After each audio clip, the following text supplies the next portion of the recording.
గుర్తుపెట్టుకోవాలి. తాటి ముంజలను ఎలా తినాలి అంటే, వీటి తాలూకు ఉపయోగం మీకు జరగాలంటే పొట్టు తీయకుండా తింటేనే మంచిది.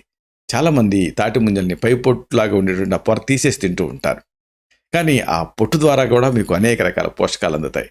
అనారోగ్యంతో బాధపడుతున్నప్పుడు ఈ పోషకాలు చాలా అవసరం. అలాగే ఈ పొట్టు వల్లనే శరీరానికి ఎక్కువ చలవ చేస్తుంది. కాబట్టి తాటి ముంజల్ని అమ్మో పొట్టుతో తినేస్తానేమన్నా అయిద్దేమోనన్న భయం లేకుండా హ్యాపీగా పొట్టుతో సహా తినేయండి. అది పొట్టు తిన్నప్పుడు మీకు అంత రుచిగా అనిపించకపోవచ్చు మొదట్లో.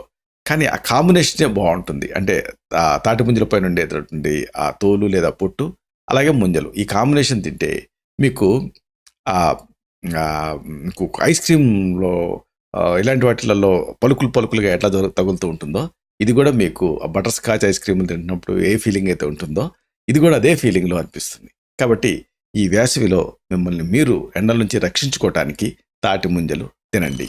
ఆరోగ్యంగా ఉండండి.